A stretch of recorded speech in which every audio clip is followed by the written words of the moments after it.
예, 오늘은 베니스죠. 베니스는 한마디로 말하면 사상 누각입니다. 사상 누각. 이거 좀 이상하죠? 보통 우리가 사상 누각이라고 하면 모래 위에다가 누각, 큰 집을 짓는다. 그러면 어떻게 되는 건가요? 아주 불안한 상태를 우리는 사상 누각이라고 이야기를 하죠. 그런데 베니스를 보면 그렇지 않을 수 있다는 것을 알 수 있습니다. 모래 위에다 집을 지어도 그 집이 흔들리지 않을 수 있다는 것을 베니스는 보여준다. 그래서 이제 제가 오늘의 강의의 제목을 이렇게 붙였죠. 그러니까 자유는 이제 나중에 얘기하고요. 모험 정신의 분화구다. 그렇게 얘기를 했어요. 그러니까 베니스 이전에는, 베니스라고는 도시가 만들어지기 이전에는 아마 세상에 누구도 모래 위에다가 도시를 만들 수 있다고는 생각하지 못했을 것 같아요. 모래 위에다가 집을 지을 수 있다. 모래 위에다가 도시를 만들 수 있다. 그런데 베니스가 한번 성공하고 난 다음에는 유럽의 그런 도시들이 많이는 아니지만 여러 개가 생깁니다. 그런 점에서 베니스는 세계 역사에 새 장을 썼다. 그렇게 볼 수 있어요. 베니스는 인류 역사에 새 장을 썼다. 그런데 그들의 베니스의 정신을 굳이 한마디로 압축해서 말한다면 저는 그것을 자유와 모험의 정신이다. 그렇게 이야기하고 싶어요. 그러니까 그냥 봐서는 도저히 될 수 없는 것을 시도했다. 그러니까 자유를 얻는다는 것도 결국 얽매이기 싫어하는 데서 나오는 거죠. 구습에 얽매이기 싫은 것. 낡은 제도에 얽매이려고 하지 않는 것. 새롭게 운명을 개척해 가는 것. 이게 이제 베니스의 큰 특징이고요. 베니스의 그러한 특징은 어쩌면 상인을 통해서 가장 잘 표출되었을지도 모르겠습니다. 그러니까 상인이라고 하는 존재가 사실은 우리가 잘 생각해 보면 상인은 유교 국가에서는 상인이 대접을 못 받았습니다. 못 받은 이유가 뭡니까? 못 받은 이유는 지가 만들지도 않은 물건을 갖다가 팔고 엄청나게 폭리를 취한다 해서 억압한 거죠. 생산하지 않았는데 이익을 본다. 그래서 억압을 한 겁니다. 유교 사회에서는. 그런데 이제 서양 사회는 여러분이 그동안에 이미 보셨다시피 서양 사회는 그렇지 않았다. 서양 사회에서는 언제나 상인에게 큰 몫이 돌아갔어요. 즉 상인이 거래를 통해서 이익을 볼 수 있는 그것 자체를 도덕적으로 비난하지 않았어요. 비판하지 않았어요. 권장하는 그런 분위기였어요. 그게 이제 우리하고는 좀 다른 문화인데 사실 어떤 의미에서는 저는 지금도 그런 생각하거든요. 우리나라에서 아주 부족한 게 뭐냐면 상인의 문화가 우리나라에 참 부족하다 하는 생각을 저는 합니다.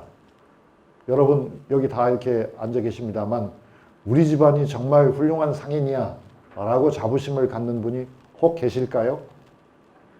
아마 거의 없을 것 같습니다. 우리 집안이 훌륭한 학자 집안이야 이렇게 말씀할 분은 많이 있을 것 같아요. 또 우리 집안이 옛날부터 참 청렴한 공무원 집안이야 그것도 많이 있을 것 같아요. 우리 집안이 예술가 좀 그런 게 있지 그런 분도 있을 것 같아요. 그러나 우리 집안이 대대로 참 대단한 상인 집안이지 이런 분은 아마 거의 없을 것 같습니다. 그만큼 우리하고는 그 문화가 좀 다른 거죠. 그런데 그 상인이라는 게 사실은 굉장히 중요한 거고 한 나라를 살리는데 굉장히 정말 필수적인 것 같아요. 근데 우리는 지금도 우리의 기업가는 있지만 상인은 없지 않는가 하는 생각이 들어요. 삼성은 기업이죠. 현대도 기업이죠. 그러나 사업가라 그 말입니다.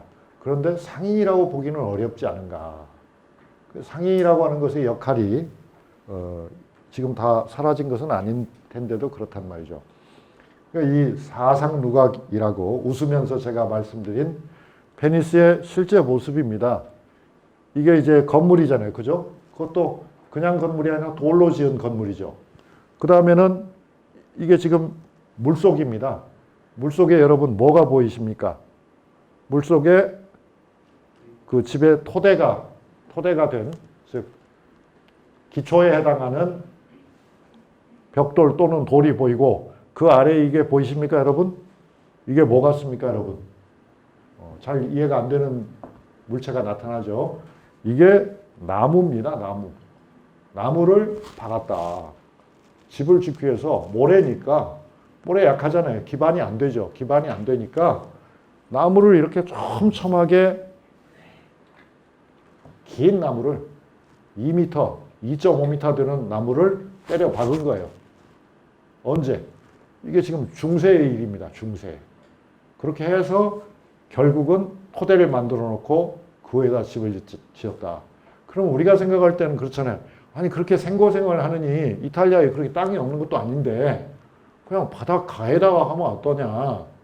그렇게 우리가 생각할 수 있잖아요. 그런데 베니스 사람들은 그렇게 생각하지를 않았던 거죠.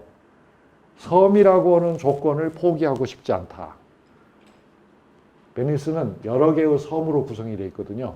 섬이라는 조건을 포기하고 싶지 않다. 섬이라고 하는 조건이 가지고 있는 장점들이 있어요. 섬이라고 하는 조건은 통제가 쉽지 않아요.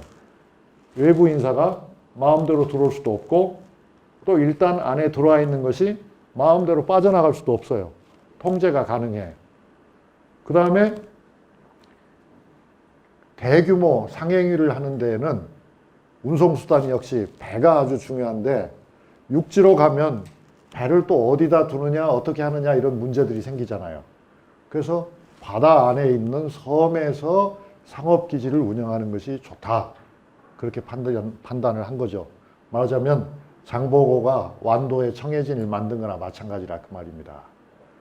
그러면서 또 이 사람들은 육지에다가 이 기지를 두게 될 경우에는 침략을 받을 우려가 많잖아요. 왜냐하면 말 타고 오면 다 누구라도 보물을 뺏어갈 수 있으니까요. 그런데 바다가 되면은 이야기가 달라지죠.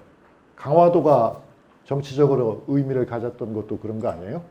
그 조그마한 물 하나를 놔두고 침략군이 와도 배로 갈아타야 되기 때문에 그게 쉽지가 않다. 그런 점을 놓치지 않으려고 이렇게 나무를 정말 숫자를 셀 수 있는 만큼의 무수한 통나무를 구해다가 심고 그 위에다가 건물을 하나씩 나갔습니다. 근데 원래 이 베니스가 출발하게 된 거는 뭐냐 할 것 같으면은 이 베니스에 살고 있는 사람들이 본래는 이탈리아 북부에 살던 사람들이었어요. 북부 해안가에 살던 사람들이었는데 침략을 받아가지고 외부의 침략을 받아가지고 모든 것을 뺏기고 할 수 없이 모래섬으로 도망을 갔던 사람들이에요. 그런데 이 사람들이 모래섬에 도망을 갔다가 적이 물러난 다음에 다시 육지로 돌아오지 않았어요. 돌아오지 않고 우리가 돌아가서 또 일정한 재산을 일궈놓고 나면 또 외부에서 침략자가 오면 또 뺏길 수 있다. 그러면 이게 100년 후에, 200년 후에, 300년 후에 되풀이되는 재앙이 될 수 있다 그 말이죠. 그러니까 그렇게 하지 말고 어렵더라도 이 모래톱을 잘 사수해가지고 여기서 뭔가를 한번 만들어 보자. 그래서 만드는 거예요. 그러니까 그런 뭐랄까 모험 정신이라는 게 대단하지 않아요? 그것이 새로운 역사를 썼다는 점에서 어마어마하게 중요하다고 생각하는데요.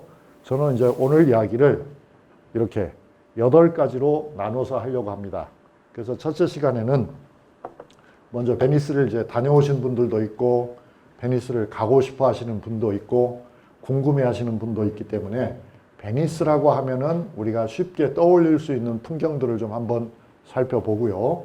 그 다음에 이제 무역도시 베니스의 고대로부터 무역도시로서 발달해온 베니스의 역사를 좀 알아본다. 그런 다음에는 이제 자유와 모험의 도시라고 했으니까 베니스의 자유와 모험의 정신을 몸으로 실천한 사람을 누군가는 예를 들어야 할 거 아니겠습니까? 그래서 이제 제가 여러분 앞에 두 사람을 소개합니다. 그 한 사람이 바로 마르코 폴로라고 하는 여러분이 다 아시는 인물이고, 또 다른 한 사람도 여러분이 어떤 의미에서는 잘 아시는 카사노바라고 하는 사람이에요.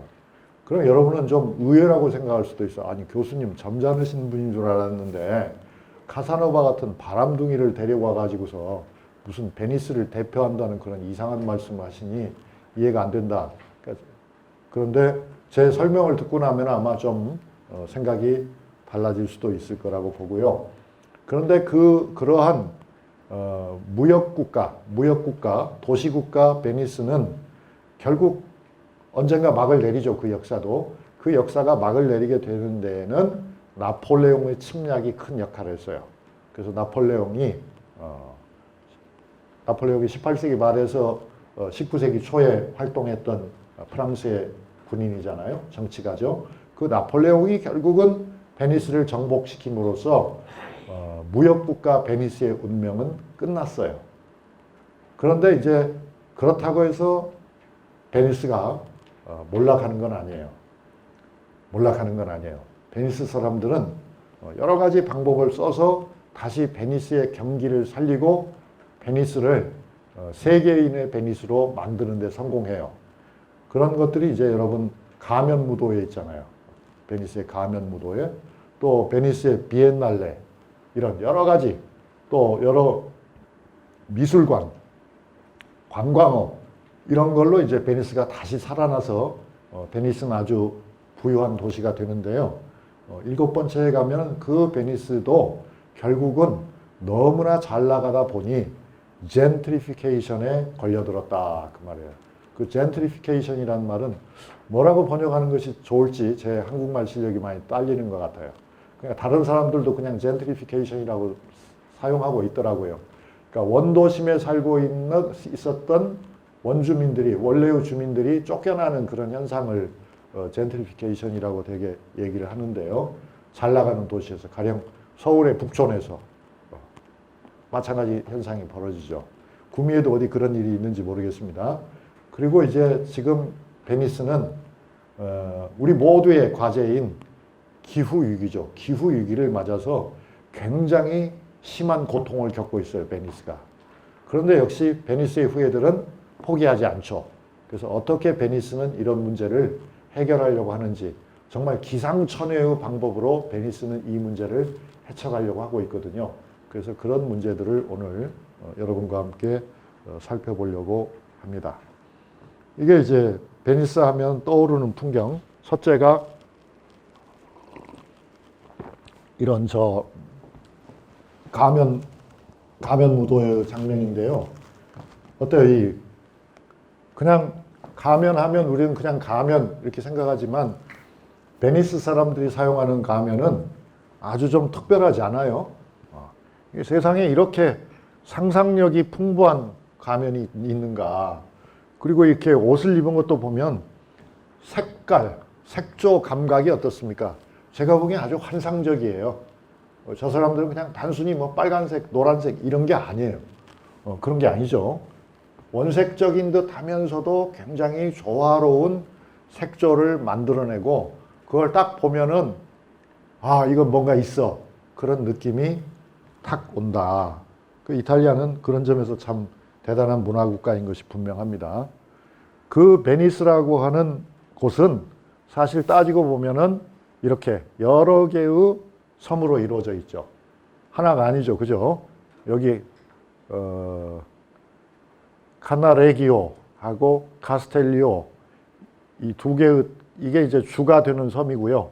거기에 이제 산폴로하고 노르소도로가 또 있고, 그 다음에 이제 기데카라고 하는 또 다른 섬이 있어요.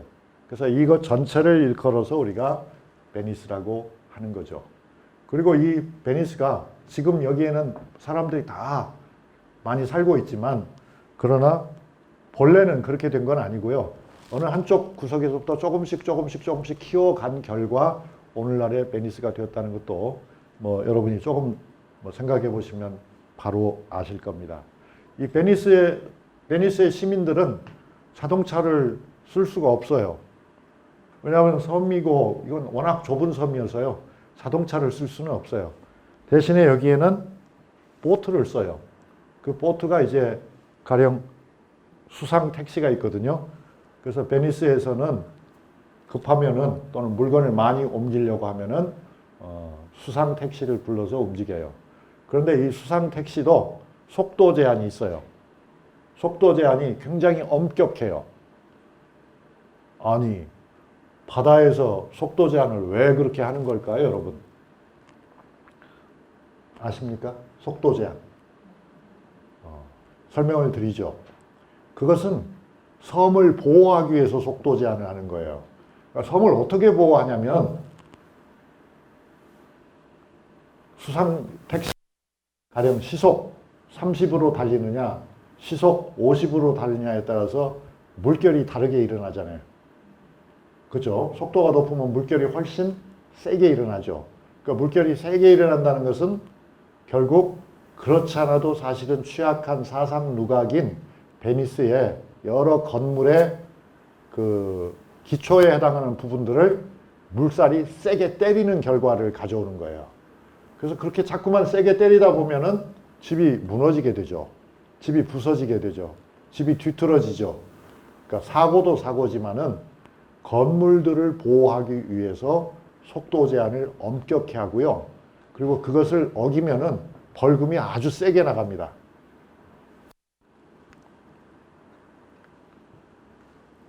지금 베니스 하면 생각나는 이야기들을 하고 있는 겁니다. 그러니까 베니스 하면은 베니스가 여러 섬으로 구성되어 있고 가면이 아주 멋진 가면들이 있다 하는 것도 있고 좀 교양이 있는 시민들은 아 베니스 하면은 그 작품을 내가 기억하지 하면서 셰익스피어의 베니스의 상인이라고 하는 희곡이죠. 희곡을 떠올릴 겁니다. 베니스의 상인은 아닌 게 아니라 셰익스피어의 대표작 중에 하나예요.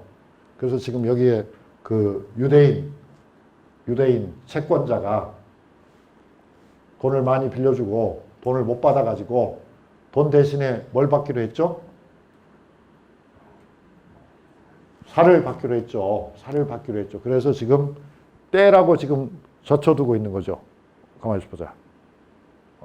너무 많이 갖고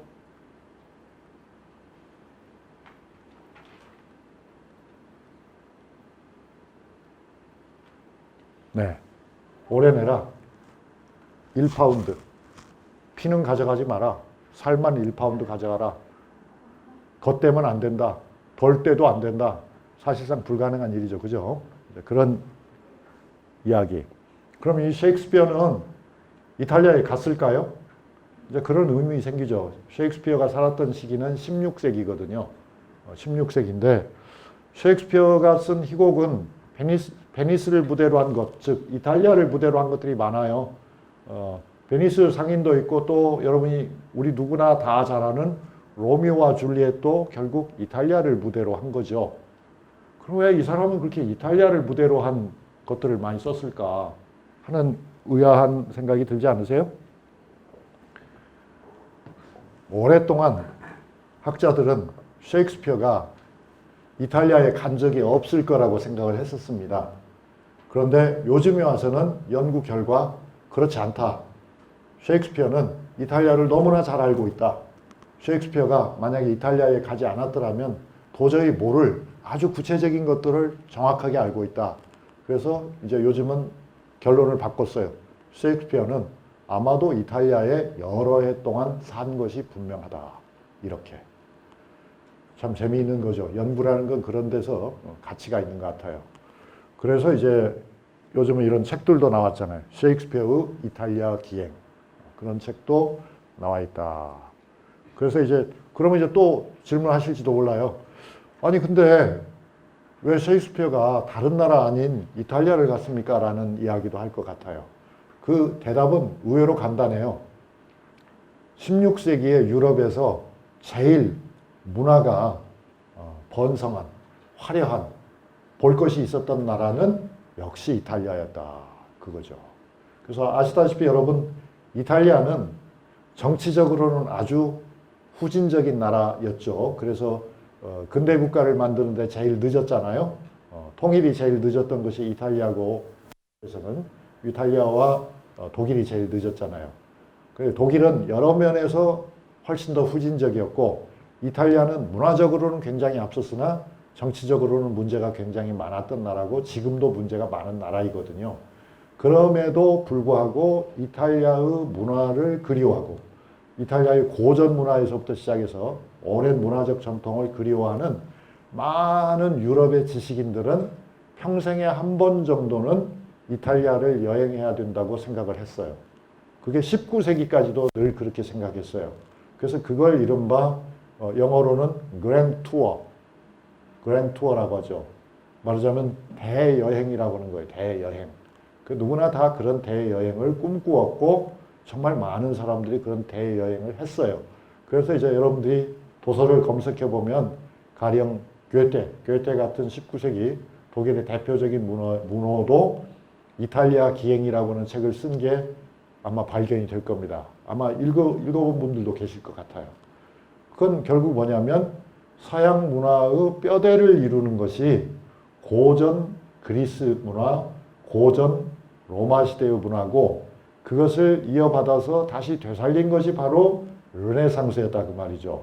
그래서 이탈리아에 가야만 그런 고전 문화를 제대로 체험할 수 있다는 생각을 많은 사람들이 공유했기 때문에 심지어는 19세기 중후반까지도 많은 지식인들, 많은 예술가들이 이탈리아 여행에 공을 들였다 그런 거죠. 그러니까 그 얘기가 나온 김에 이제 아까 어느 선생님께서 저한테 그걸 좀 다시 한번 설명을 해달라고 부탁을 하셨는데 이윤기 선생이 번역한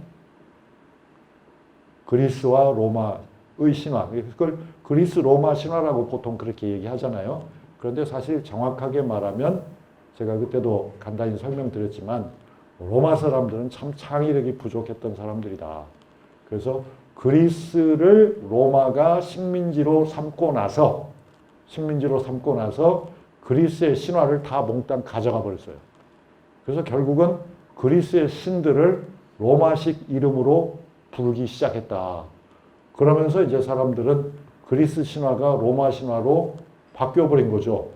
그래서 그 바뀌어버린 신화를 이제 그리스 신화라고 말을 할 수도 없고 로마 신화라고 말을 할 수도 없으니까 그냥 그리스 로마 신화라고 그렇게 불러요. 근데 이제 로마는 그리스를 식민지로 삼은 것이 참 오래되었습니다. 그러니까 그리스를 로마가 식민지로 삼은 것은 대개 2세기거든요. 서기 2세기. 그러니까 지금부터 한 1800년 전이죠. 그래가지고 이제 로마가 망할 때까지 그다음 여기서 말하는 제가 로마가 망할 때까지라는 것은 동로마가 망할 때까지. 서로마는 476년에 망했고 그 이후에도 이른바 우리가 비잔틴 제국이라고 하는 동로마 제국이 오랫동안 버텼죠. 1453년에 동로마 제국이 완전히 망하는데 그 마지막 순간까지는 아니지만 거의 마지막 순간까지도 그리스는 비잔틴 제국의, 즉 동로마 제국의 식민지였어요. 그래서 이제 사실상 정치적으로 보면 그리스는 로마인들의 끊임없는 지배를 받았지만 그러나 문화적으로는 그렇지 않았다. 문화적으로는 그리스를 식민지로 삼고 나서도 로마 사람들은 그리스의 문화를 매우 존중했어요. 매우 존중해서 열심히 배웠죠. 열심히 배우고 자기네 라틴 말로 열심히 번역도 하고요. 그래서 여러분이 잘 아시는 가령 이솝 우화를 모를 사람이 없잖아요. 그 이솝이 신부는 노비예요. 이솝이 슬레이브라고요. 이솝이 로마인의 노예였어요. 그런데 이 이솝이라고 하는 사람은 그리스 사람이에요. 그러니까 그리스에 말하자면 유머가 있고 지식이 있는 한 시민이 로마의 노예가 된 거죠. 그런데 그의 입에서는 아주 멋진 우화들이 많이 탄생해서 그게 결국 이솝 페이블이라고 하는 이름으로 이솝 우화라는 이름으로 우리에게 그렇게 알려져 있다. 또 로마의 많은 작품들, 로마를 빛내주는 건축문화, 로마를 빛내주는 예술 중에서도 특히 조각 부분, 이것은 다 고대 그리스의 문화를 모방한 것이었다. 그래서 실제로 여러분들이 그 그리스에 가셔서 아테네에 가셔서 아테네 고고 미술관 같은 데 가서 그러니까 그리스의 전성기, 즉 아테네의 전성기를 말하는 거죠. 아테네의 전성기라면은 기원전 5세기, 6세기 그렇잖아요. 그때의 조각 작품과 로마의 전성기의 조각 작품을 비교해 보면 매우 유사하다는 것을 발견하실 수 있어요. 그리고 좀 심하게 얘기하면 로마 전성기의 조각 작품도 그보다 수백 년 전에 만든 그리스의 아름다운 조각보다 오히려 좀 떨어진다. 그런 느낌을 받을 수도 있습니다. 그만큼 그리스는 문화적으로는 찬란했으나 정치적으로는 약했다. 그 이유가 뭔가요? 그 이유는 전에도 제가 한번 말씀을 드린 것 같은데 그리스는 이름으로 그리스는 항상 존재했지만 그리스라고 하는 국가는 존재한 적이 없다. 그리스는 많은 도시국가들의 연합으로만 존재했기 때문이다. 그래서 한계가 금방 왔어요. 반면에 로마는 어때요? 로마는 도시국가로 출발했지만 도시국가 로마가 결국 이탈리아를 통일하고 이탈리아뿐만 아니라 지중해 연안 지역, 나중에는 페르시아와 이집트까지도 정복하고 북쪽으로는 오늘날의 프랑스, 독일, 그리고 영국까지도 차지함으로써 강대한 제국을 건설했잖아요. 그래서 이제 결국 로마는 그리스하고는 전혀 다른 그런 역사를 써내려갔다. 그렇게 볼 수가 있는 거죠. 자, 지금 우리는 베니스 하면 떠오르는 모습들을 잠깐 보고 있는 중입니다. 그 중에 이제 비엔날레가 있고요. 비엔날레는 나중에 또 설명하겠고요. 이 베니스에 가보면은 제일 사람들이 많이 모이는 지역이 어디냐면 리알토의 다리입니다. 리알토의 다리. 지금 여기 다리가 보이잖아요. 이 다리를 리알토 다리라고 하고요. 여기가 가장 번화한 곳이었어요. 과거에. 그리고 이 리알토 다리를 이렇게 놓을 때에도 그냥 대강 놓은 것이 아니고 현상 공모를 해가지고 건축가들에게 현상 공모를 해가지고 당선작을 가지고 이렇게 다리를 만든 거였습니다. 이 리알토 다리는 셰익스피어의 베니스 상인에도 나옵니다. 그리고 이제 베니스는 영화제로도 유명하고요. 그리고 베니스에는 정말 이루 헤아릴 수 없이 많은 유적들이 있습니다. 그러니까 거짓말인가요? 이루 헤아릴 수 없다는 말은 그러니까 아무튼 약간 과장하면 일일이 손꼽을 수 없을 정도로 많은 게 있는데 베니스에 가면 이제 누구나 가보는 데는 아마 여길 것 같아요. 산마르코 대성당과 그 광장 거기를 꼭 지나가게 되고 여기 나와 있는 게 이제 그 리알토 다리고요.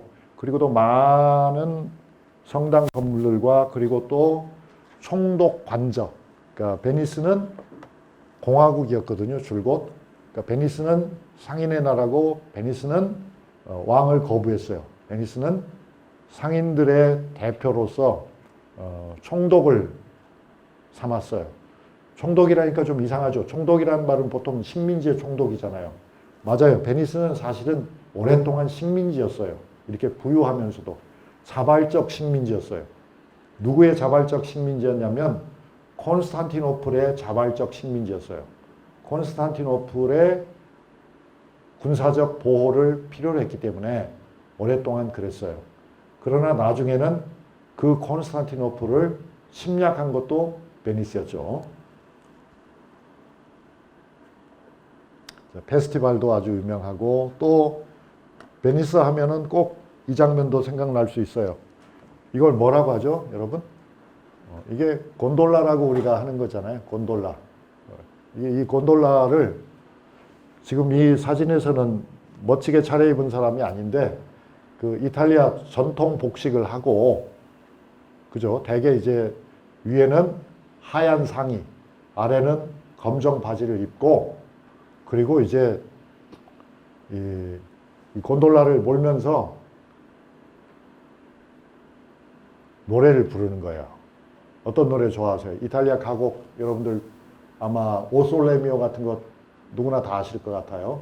오 솔레미오든지 뭐 아니면 또 뭐가 있을까요? 아무튼 그런 우리가 아는 이탈리아 가곡은 정말 유명한 이탈리아 가곡들인데 그런 가곡들을 아주 목청껏 뽐내면서 불러주는 사람도 있어요.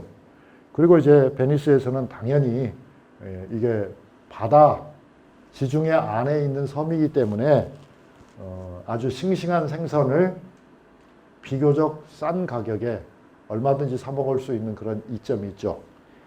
근데 저는 이 베니스 하면은 베니스를 제가 여러 차례 갔는데 갈 때마다 꼭 당해요. 당한다고요. 그러니까 의외의 장면에서 돈을 좀 뜯기는 그런 결과들이 오는 거예요.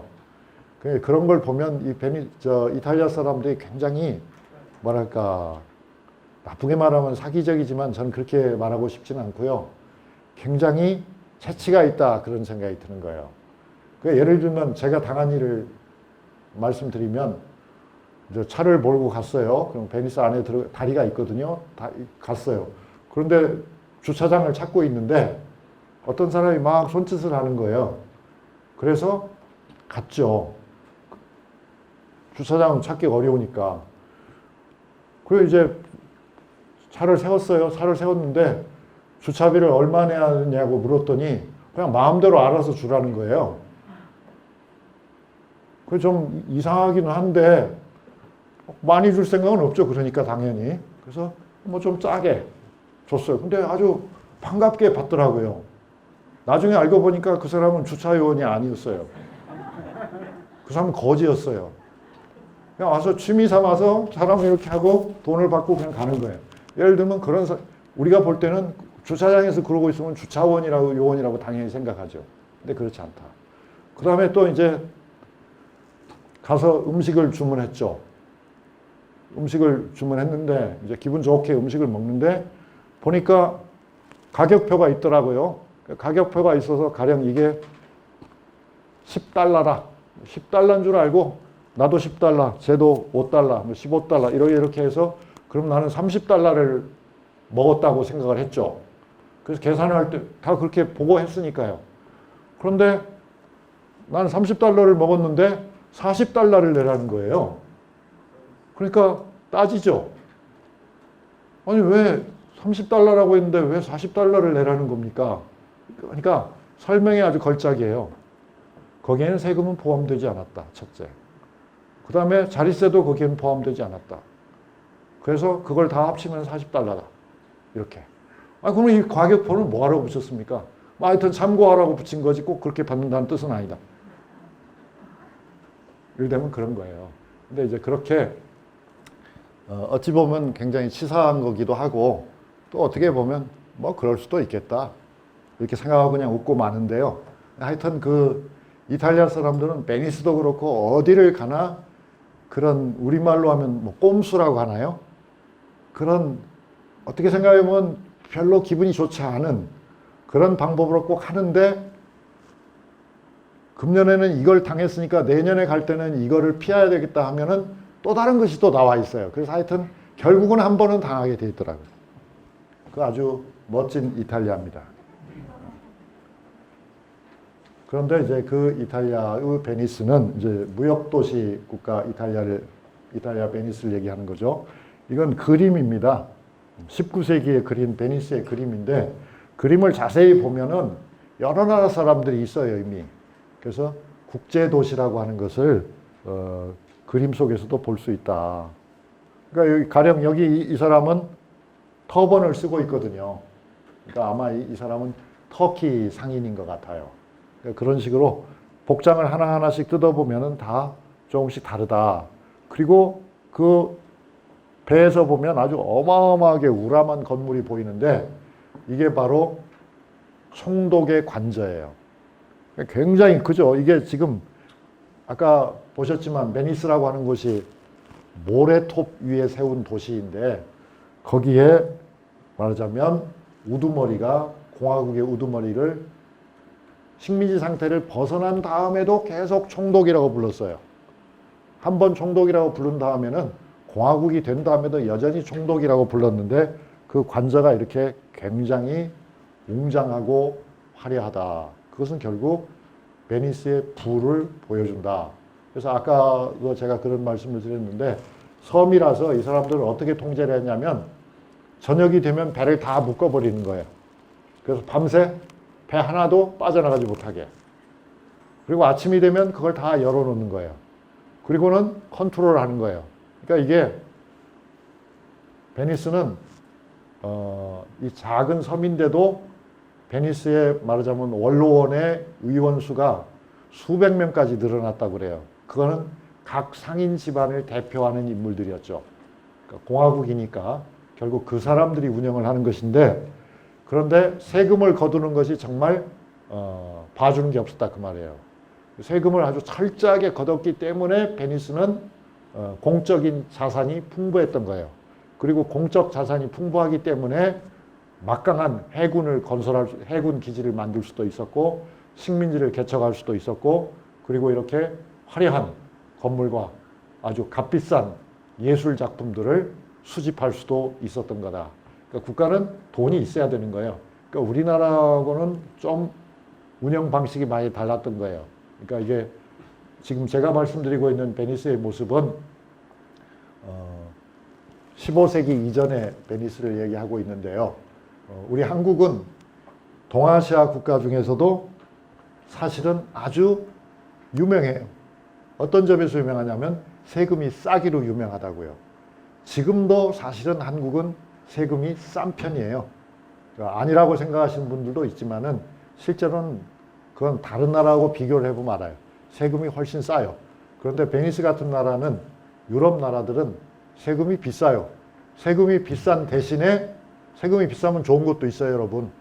세금이 비싸면은 세금을 많이 내는 사람의 목소리가 어떻겠습니까, 여러분? 커지죠. 그런데 우리의 특권 계급은 세금을 안 내는 쪽으로 간 거예요. 군대도 안 가. 세금도 안 내.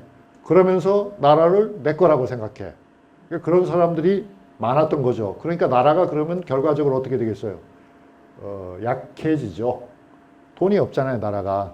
그러니까 조선이라는 나라가 좋은 점이 되게 많은데 치명적인 약점은 재정이 약하다는 거예요. 재정이 약하니까 당연히 군사력도 약할 수밖에 없죠.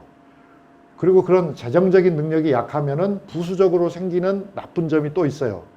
그건 뭐냐면 공무원의 월급을 제대로 주지를 못해요. 그럼 공무원의 월급을 제대로 못 주면서 관료 체제를 운영하게 되면 그 관료들이 어떻게 되겠습니까, 여러분? 청렴할 수가 없죠. 청렴을 기대할 수가 없잖아요. 왜냐하면 지위가 높으니까 그 사람은 분명히 품위 유지비가 굉장히 많이 들 텐데 월급을 제대로 못 준다 그 말이에요. 그러면 결국 알아서 해먹으라는 얘기가 돼버리는 거예요, 결과적으로.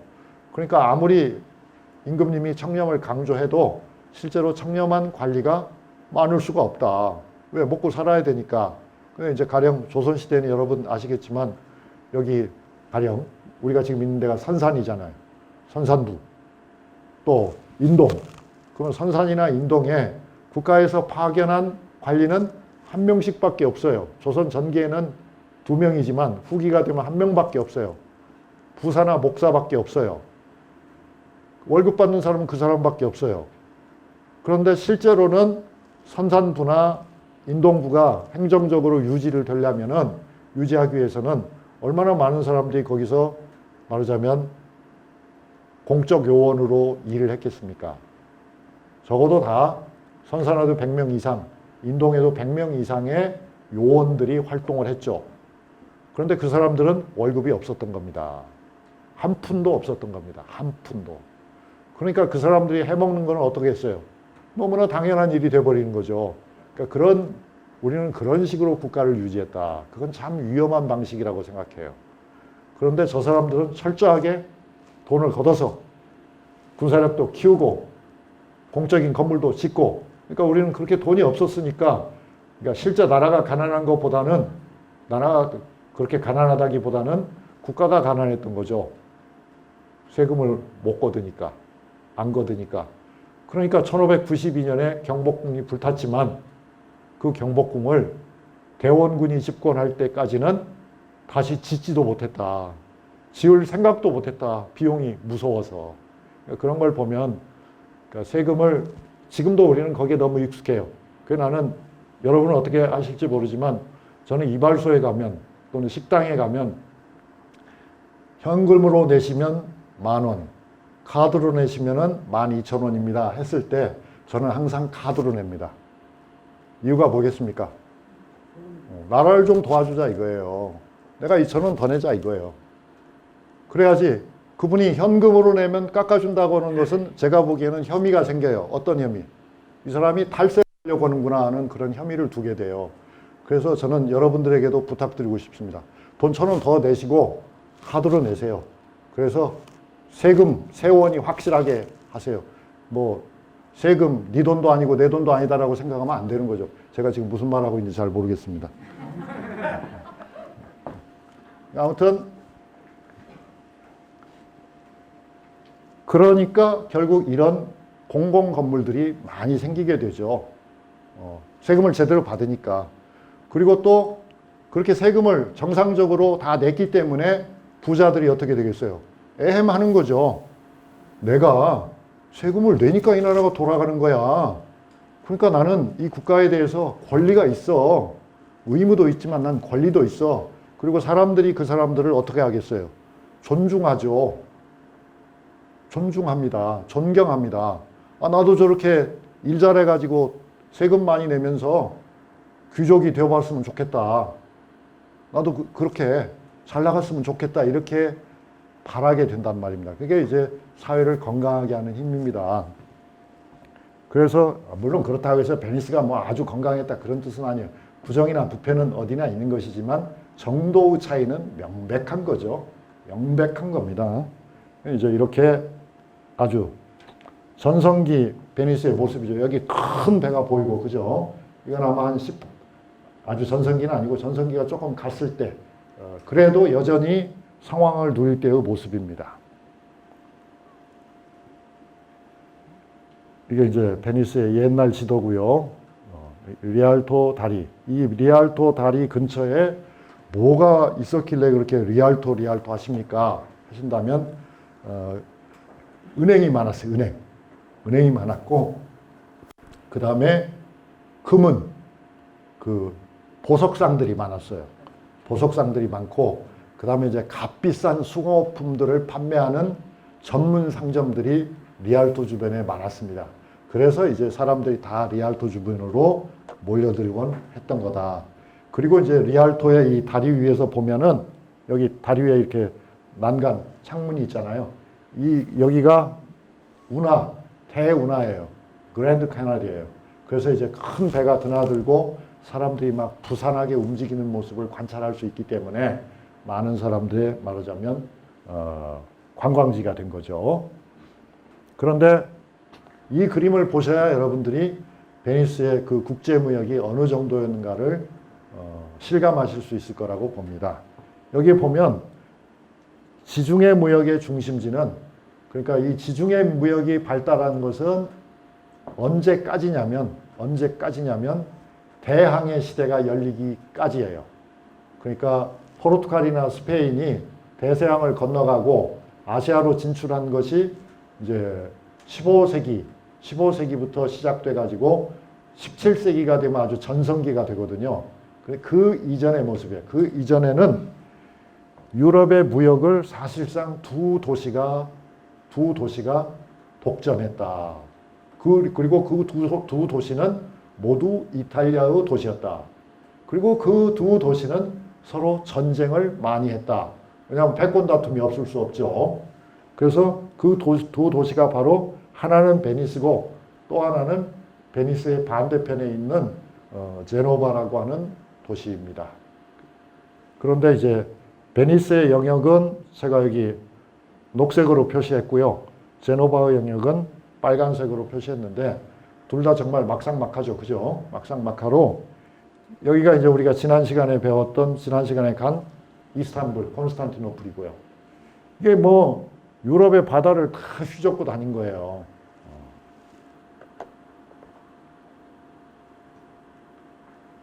그걸 이제 또 다른 지도로 보면 이제 제노바는 빼고 베니스에 초점을 두고 그려보면 이렇게 표시가 되는데, 선이 굵으면 굵을수록 물량이 많았다는 뜻이죠. 그죠? 선이 얇으면 물량이 적었다는 뜻이고, 그러니까 그 선이 어디까지 연결이 되고 있어요? 아시아 대륙으로 확실하게 연결이 되고 있죠. 또 아프리카 대륙으로 확실하게 연결이 되고 있죠. 그것이 바다를 통해서 인도로 연결이 되고 있어요. 그러니까 이 사람들이 이런 엄청난 국제 교역에 종사해서 정말 많은 이익을 봤다. 그렇게 많은 이익을 봤기 때문에 은행업이 발달했던 거예요. 그리고 은행업만 발달한 게 아니에요. 이건 굉장히 중요한 얘기를 하나 하려고 그러는데, 여러분이 알고 있지만 조금 더 정확하게 알도록 하기 위해서요. 여러분 금 많이 가지고 계십니까? 금값이 많이 올랐다고 그러던데, 금의 순도를 표시하는 것이 K죠. 그죠? 그래서 순금을 몇 K라고 합니까? 24K라고 하죠. 그리고 우리 대학생 사귈 때, 서로 남녀가 사귈 때 주고받는 그 반지 같은 것은 대개 14K, 18K 그렇잖아요. 순도에 따라서 금을 등급을 정하는 거예요. 그걸 누가 했냐? 그걸 바로 베니스 사람들이 했어요. 왜냐하면 베니스에서 교역량이 가장 많기 때문에 그 사람들은 만약에 가짜 금이 진짜 금으로 둔갑되어 가지고 거래된다면 상인들에게 엄청난 손해가 발생하잖아요. 그래서 금을 판정을 해가지고 도장을 찍어준 거예요. 그리고 그 도장을 찍어주면서 또 돈을 받은 거죠. 그러니까 지 금도 아닌데 남의 금인데 남의 금에 도장을 찍어주면서 돈을 받아서, 그게 베니스 사람들이에요. 이 베니스는 지금은 그렇게 국제교역의 중심지가 아니지만, 현재는, 이건 이제 코로나 이전이죠. 코로나 이전에는 어마어마하게 많은 관광객이 몰려든다. 여기 적었죠. 연간 3천만 명이 온다. 그럼 하루에 얼마가 온다는 뜻입니까, 여러분? 하루에 대강 10만 명이 온다 그 말이에요. 조그마한 모래섬 몇 개가 있는데 거길 구경하러 오는 사람이 10만 명이에요. 그러면 10만 명이 50달러씩만 쓰고 가면은 얼마입니까? 하루에. 상상이 안 되죠. 그거를 해마다 계산을 해 보십시오. 그러니까 여전히 부자로 살 수밖에 없는 거죠. 여전히. 그런데 이 베니스가 십자군 원정을 할 적에, 제4차 원정을 할 적에 베니스의 상인들이죠. 베니스의 상인들이 주모를 해가지고, 주모자가 돼서, 기획자가 돼가지고 이렇게 유럽 각지에 있는 기사들을 모아가지고 예루살렘으로 가지 않고 한때 자기들의 후원자였던, 자기들의 우두머리를 총독으로 임명하고 자기들을 군사적으로 지켜줬던 콘스탄티노플을 털어버립니다. 콘스탄티노플을 털어요. 그러니까 그때 그 시점에서는, 그게가 이제 1202년에서 1204년대의 일이거든요. 그러니까 13세기 초반인데, 13세기 초반이 되면 이미 콘스탄티노플과 베니스 관계에서 우열이 바뀌었다, 그렇게 볼 수 있죠. 그 이전에는 콘스탄티노플이 강했는데 이제 지중해 무역에 명실상부한 패자는, 패권을 가진 도시는 베니스였다. 뿐만 아니라 베니스는 그런 국제적인 상거래를 하면서 금의 성분만 판단해 준 게 아니에요. 그게 아니고, 이게 보면 뭐 같습니까, 여러분? 금화죠, 금화. 금으로 된 동전 아니에요? 금돈. 금화를 찍어냈어요.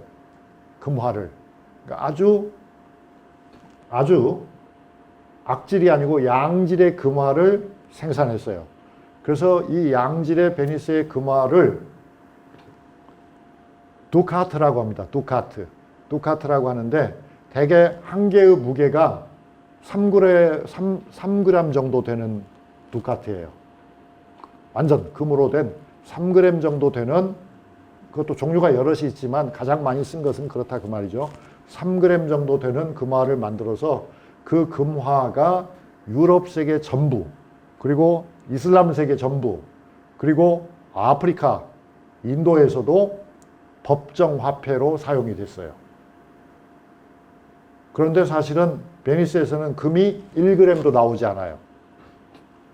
그 금은 다 어디서 간 거냐면 다른 나라에서 흘러 들어간 거예요.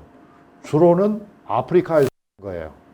아프리카의 가나라고 하는 곳 아시죠? 뭐 우리나라에서는 가나 초콜릿으로 유명합니다만 가나, 송가이, 그 다음에 말리, 그게 이제 서아프리카인데요. 그 서아프리카에 있는 그런 나라들에서 파낸 금이 다 베니스로 들어가 가지고 결국 베니스에서 국제화폐가 되어서 세계적인 무역의 중요한 결제 수단이 되었습니다. 이게 이제 약탈하던 장면이고요. 그렇게 해서 많은 약탈품을 갖다가 자기들의 이 성당을 치장하는 데에 많이 썼죠. 그래서 이 성당 안에 들어가 보면 뭐 은은 뭐 말할 것도 없고 금이 막 주렁주렁 치렁치렁하게 장식이 되어 있어요. 그런데 이 성당의 이름이 산 마르코 대성당이에요. 마르코가 누군가요? 그러니까 영어로는 마크라고 하죠. 마크. 영어로는 마르코. 유럽의 도시들은 기독교 국가가 되면서 수호 성인들을 두어요. 수호 성인들.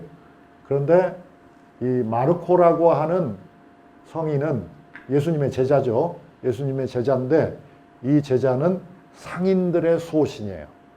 상인들의 수호 성인이에요. 그래서 산 마르코를 기념한 성당이 베니스에서는 상인의 나라답게 제일 중심적인 성당이다. 그러면 실제 마르코에 관계되는 그 무엇이 이 안에 이 성당 안에 있냐? 있어요. 예수님의 제자인 마르코의 팔뚝 하나가 여기 있어요. 팔뚝뼈죠. 그러니까 팔뚝뼈 하나가 있어요. 근데 그게 진짜인지 가짜인지는 아무도 몰라요. 근데 아무튼 전해오기를 마르코의 팔뚝뼈다. 그러면서 그걸 신주단지처럼 모시고 그걸 모시기 때문에 이 성당의 이름이 산 마르코예요.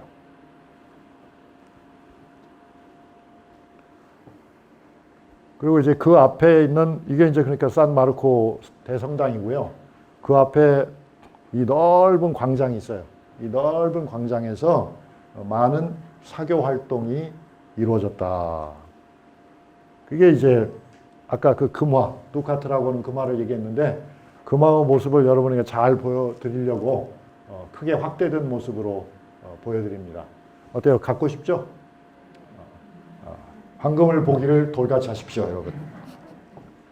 그렇게 말한 최영 장군은 사실은 돈이 아주 많았다.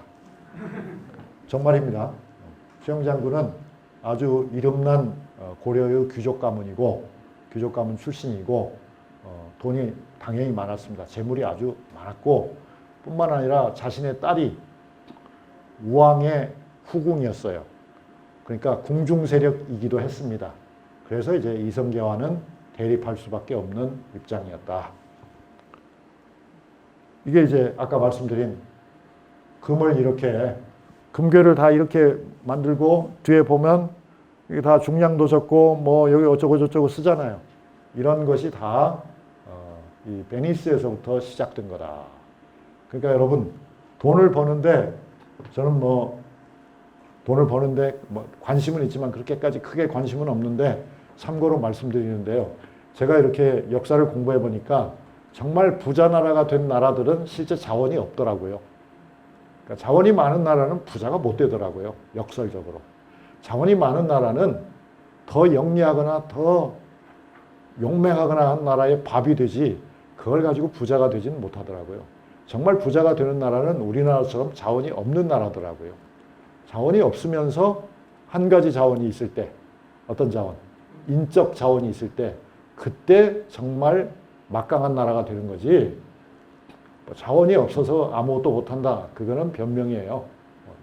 용감하고 지혜로운 사람들은 자원이 없을수록 더 잘 살더라고요.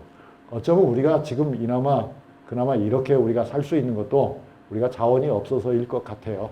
자원이 있었으면 그 자원만 믿고 딴짓을 하는데 그런 거죠. 그러니까 가난한 집에서 공부 잘하는 사람이 옛날에 많이 나왔어요. 그러면 여러분이 반격하겠죠. 교수님, 그건 옛날 얘기입니다. 지금은 돈이 많아야 애들도 공부 잘합니다. 그래서 이제 그 말씀은 제가 대답을 제대로 못하겠고요. 어쨌든 베니스도 보면 뭐가 자원이 많아서 그런 건 아니더라. 아테네도 자원이 많아서 그런 건 아니더라. 로마도 자원이 많아서 그렇게 된 것은 아니더라. 암스테르담도 다른 많은 도시들도 그렇더라. 그래서 우리가 관심을 가져야 할 것은 인적 자원이지 다른 자원이 아니다 하는 생각을 하고요. 그래서 여러분이 이렇게 밤늦게까지 공부를 하시니 얼마나 훌륭한 인적 자원이십니까? 그럼 이제 1분 후에 휴식 시간을 갖겠습니다. 그래서 이제 그 정리해보면 말리 제국의 아프리카 제국이죠. 만사무사라고 하는 황제가 가지고 있었던 어마어마한 양의 황금. 이게 결국 유럽 교역에서 중심적인 결제 수단이 됐고요. 그거를 가지고 말하자면 떼돈을 번 것은 베니스 사람들이었다. 말리 제국의 황제는 별로 돈을 벌지 못했다. 황금을 많이 생산을 했지만 부하들을, 신하들을 못 살게 굴어서 많은 황금을 생산했지만 결국 그는 그가 갖고 싶은 사치품의 일부를 좀 가졌을 뿐 별로 득을 보지 못했다 하는 이야기입니다. 이게 이제 그 황금의 왕, 전설적인 황금의 왕 말리 제국의 만사무사라고 하는 황제의 소상이군요. 이 황제가 도대체 언제 그렇게 황금을 많이 유출시키게 됐냐면 아주 열렬한 이슬람 신자였대요. 그래가지고 많은 신하들을 이끌고 말리 제국을 출발해가지고 카이로를 거쳐서 메카까지 갔다 왔어요. 그동안에 얼마나 많은 황금을 썼던지 베니스의 국제 황금 시장에 가격이 정상을 회복하는 데 30년이 걸렸다고 합니다. 그리고 이제 많은 유럽 국가가 확실하게 알게 됐죠. 무엇을? 말리에는 황금이 많다는 사실을. 그래서 결국은 아프리카가 유럽 여러 나라의 노략질의 대상이 되게 결과는 그렇게 돼버립니다. 아프리카에 가면 황금이 많다 해가지고. 이게 이제 그렇게 많은 교역을 통해서 이득을 본 베니스 상인들이 만든 은행이죠. 이런 은행이 많아요. 많아서 이미 15, 16세기가 되면 베니스 사람들의 상당수가 예금 통장을 가지고 있었다. 다른 세계의 어떤 나라에서도 찾아볼 수 없는 그런 현상이었죠. 여기까지 얘기하고 좀 쉬었다가 8시 5분에 다시 만나서 이제 마르코 폴로 얘기부터 하겠습니다. 다시.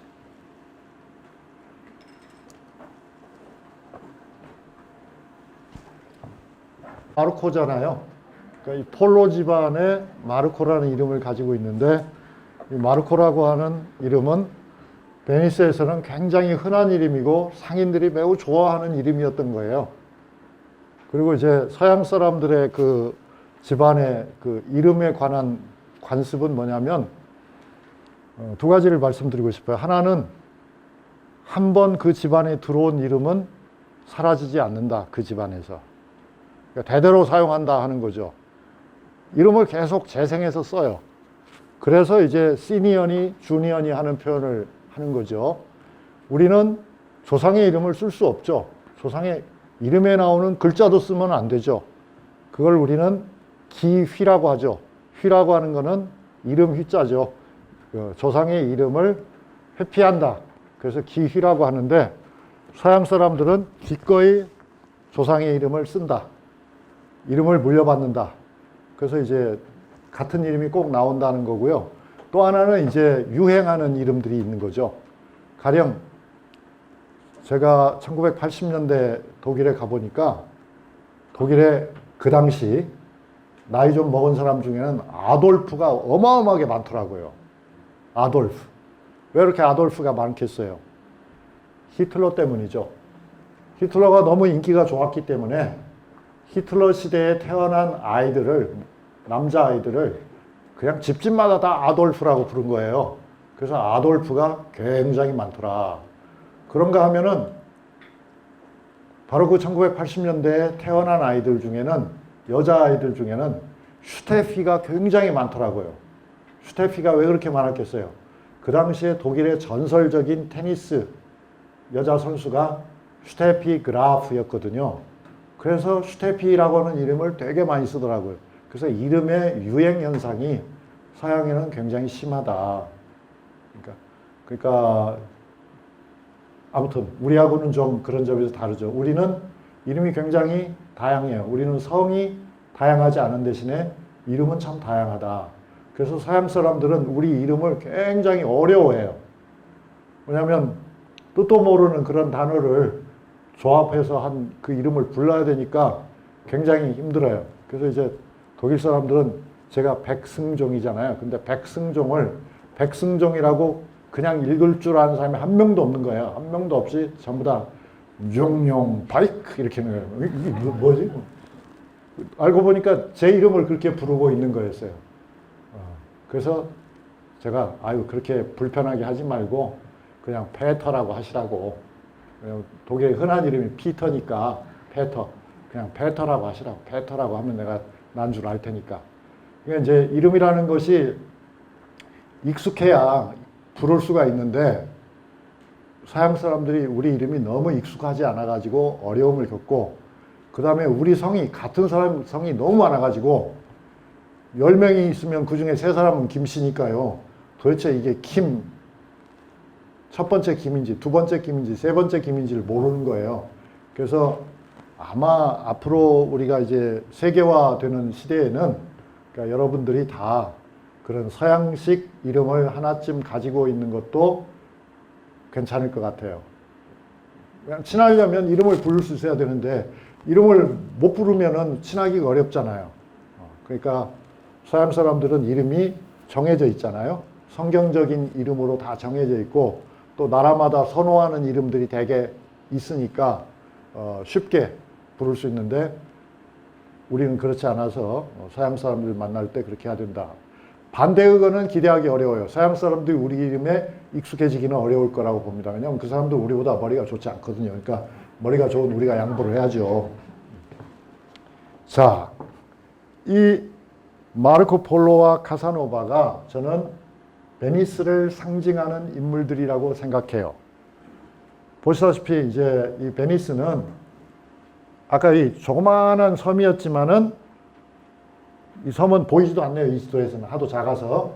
그런데 이게 잘 나갈 때에는 이렇게 넓은 식민지를 가졌어요. 말하자면 이거야말로 우리 속담에서 말하는 정확하게 배보다 배꼽이 큰 경우입니다.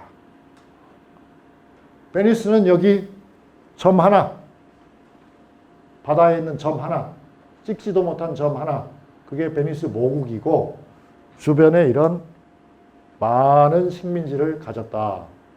세력이 커졌으니까 당연한 일이겠죠. 그리고 이제 그 베니스에 동방견문록이라고 하는 책을 쓴 것으로 이름난 마르코 폴로가 나왔는데 그 폴로 가문은 이 베니스에서는 손꼽히는 상인 집안이었다. 그래서 이 사람들이 돈을 좀 많이 벌어볼 생각으로 마르코 폴로의 아버지는 무려 2번이나 중국을 갔다 온 거예요. 2번이나. 그러니까 첫 번째 갈 때는 자기 동생하고 둘이만 갔다 왔고요. 두 번째 갈 때는 아들도 데리고 간 거예요.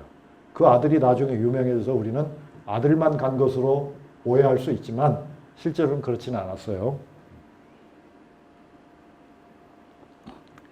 그가 간 길이 그러니까 1271년부터 1295년 사이에 여행을 했죠. 이렇게 가가지고 갔다. 그러니까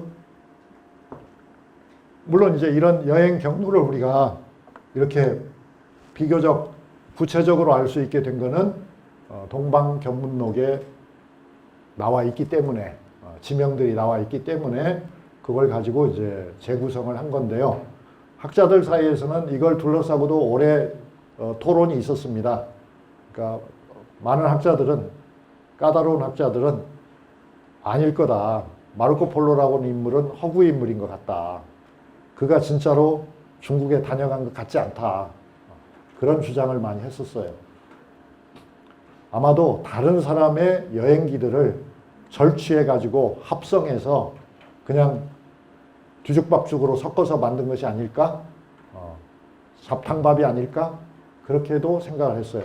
또 어떤 학자들은 아니 그렇지는 않고 그 여행 구간의 상당 부분은 마르코 폴로가 직접 간 것 같은데 나머지 의심스러운 부분도 있다. 이렇게 봤고요.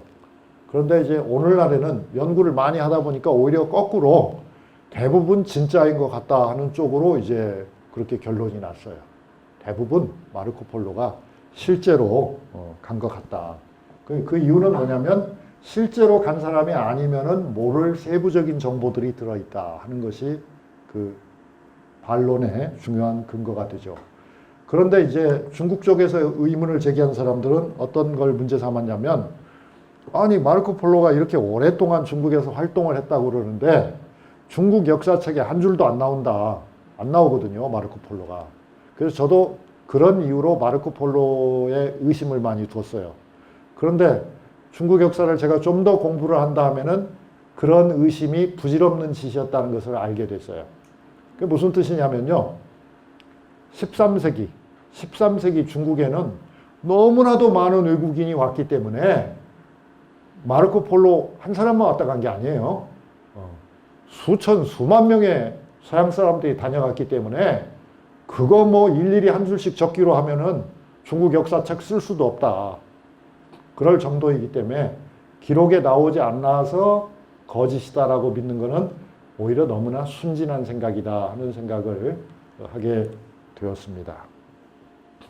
모르죠. 또 이제 30년 후에는 학자들이 어떤 소리야. 학자들 믿지 마세요. 맨날 말을 뒤집습니다. 공부를 많이 하다 보면 생각이 자꾸 바뀌는 것이 어쩔 수 없는 일인가 봐요. 근데 어쨌든 우리가 중요하게 생각하는, 제가 중요하게 생각하는 건 마르코 폴로가 진짜 이 모든 걸 진짜 다 보고 했냐 아니냐가 진짜로 중요한 건 아닌 것 같아요. 진짜로 중요한 건 뭐냐면 그 마르코 폴로가 동방견문록을 남김으로 해서 어떠한 영향이 후세에 있었느냐 하는 것이 중요하고, 두 번째로는 마르코 폴로가 이든 아니든 실제로 13세기에는 많은 서양 사람들이 중국에 다녀갔다, 인도에 다녀갔다, 국제 교역을 촉진하는 그런 촉매의 역할을 했다 하는 그 사실이 중요한 것 같아요. 동의하실 줄 압니다.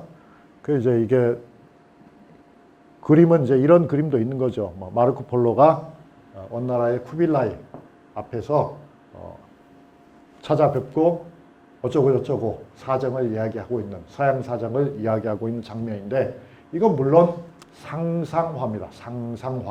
상상화이고, 이게 지금 영어로 된 동방견문록을 여러분 앞에 보이고 있습니다만, 본래 영어로 된 건 당연히 아니고요. 본래는 이탈리아 말로 된 거고, 마르코 폴로가 직접 쓴 것도 아니에요. 마르코 폴로가 글을 읽을 줄 알고 쓸 줄 아는 사람이지만 멋지게 이야기를 쓸 수 있는 사람은 아니었죠. 그래서 구성 작가가 따로 있었다 하는 이야기, 그건 아마 여러분이 되게 아실 줄 압니다. 루스티첼로라고 하는 말하자면 삼류 작가가 있어가지고 그 사람들이 제네바의 감옥에서 만난 거예요. 이 마르코 폴로라고 하는 사람이 참 애국심이 있는 사람이어서 그렇게 천신만고 끝에 해외여행을 오래 하고 난 다음에 돌아왔을 적에, 아까 여러분 그 지도 생각나시죠? 한쪽에 제노바, 한쪽에 베니스, 서로 아주 어마어마한 교역망을 가지고 있었잖아요. 그 두 나라가 전쟁을 한 거예요.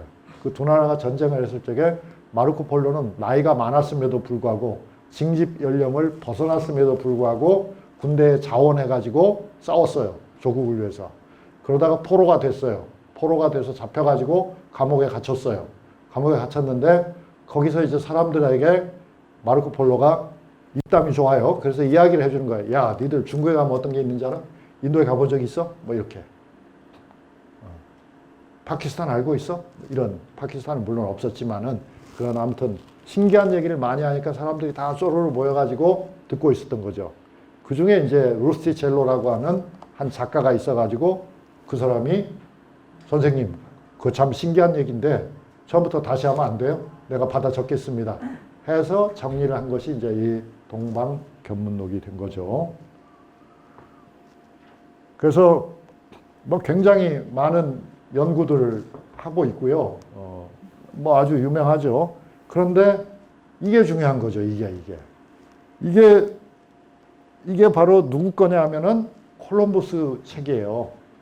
콜럼버스의 무슨 책이냐? 콜럼버스의 동방견문록이에요. 이탈리아 말로 된 동방견문록, 인쇄된 이 책이. 그 다음에 옆에 이렇게 메모한 게 보이죠? 메모를 한 사람이 누구냐면 콜럼버스예요. 콜럼버스예요. 어때요? 책을 열심히 읽은 것 같아요? 대강 읽은 것 같아요? 엄청 열심히 읽은 것 같아요. 엄청 열심히 읽으면서 콜럼버스가 이 책을 읽으면서 동양에 푹 빠진 거예요. 야, 정말 마르코 폴로가 이야기한 이 동양에 내가 가서 상거래를 트기만 하면 나는 진짜 부자가 될 것 같다. 그러니 무슨 수를 써서라도 중국을 가야 되겠다. 인도를 가야 되겠다. 일본을 가야 되겠다. 한국은 나오지 않아요. 그렇게 해서 가야 되겠다 한 거예요. 그래서 이제 결국은 콜럼버스가 갔잖아요. 물론 순진하게도 세계는 하나니까 자꾸 가면은 온 세상 어린이들 다 만날 거라고 해서 서쪽으로 가다가 결국은 전혀 몰랐던 대륙을 발견하게 되는 그런 좋은 일이죠. 좋은 일이 있었는데 콜럼버스 자신은 그걸 끝끝내 인정하지 않았다고 그러죠. 자기가 새로운 대륙에 도달했다고 하는 점을 끝까지 인정하지 않고 자기는 분명히 인도에 온 것 같다라고 바보 같은 주장을 했다고 그러죠. 그 콜럼버스 그렇잖아요. 첫 번 가고 만 게 아니고 4번이나 가는데 결국 콜럼버스는 여기 나오죠. 항상 거기가 인도라고 잘못 생각을 하고 있었어요. 잘못 생각을 하고 있었는데 그런데 이제 그 다음 세대가 되면 아메리고 베스푸치라고 하는 역시 이탈리아 사람이죠. 역시 이탈리아 사람이 이건 확실히 다른 대륙이 분명해. 그래서 이름을 뭐라고 할까 해서 이제 결국 지도에 아메리고 베스푸치인데 이름이 아메리고인 거죠. 아메리고를 여성형 명사로 바꾸면은 아메리카가 되는 거예요. 그래서 이제 새로운 대륙의 이름이 아메리카가 되었다. 그러니까 사실은 콜롬비아가 될 수도 있었던 거예요. 콜럼버스가 만약에 이것이 새로운 대륙이다라고 했으면 지도를 그린 많은 사람들이 콜롬비아라고 아마 했을 거예요. 그런데 콜럼버스는 그걸 부정했고 아메리고 베스푸치는 그걸 긍정해서 후대 사람들은 아메리카라고 부르게 됐다. 그러니까 여러분들 혹시 뭐 새로운 발견하면 아니라고 우기지 말고 빨리 틀려도 좋으니까 새 거라고 하세요. 그러면 여러분 이름을 딴 지도가 나올 수도 있습니다. 그 다음에 이제 제가 이 마르코 폴로를 통해서 강조하고 싶었던 것이 그거죠. 아무리 상인의 도시라고 하더라도 베니스의 모든 상인들이 목숨을 걸고 베이징까지 가지는 않았죠. 간 사람들도 있겠지만은 그렇게 흔적을 뚜렷하게 남기지를 못했죠. 그런데 바로 이 마르코 폴로라고 하는 한 사람은 끊임없는 호기심을 가지고 그냥 베이징을 간 것으로 만족하지 않고 중국에서 오랫동안 생활을 하면서 많은 걸 탐색했고 또 갈 때 길하고 올 때 길을 갈 때는 육로로 갔는데 올 때는 해로로 왔잖아요. 그렇게 해서 말하자면 그 여행이 참 멋지게 완성이 된 거예요.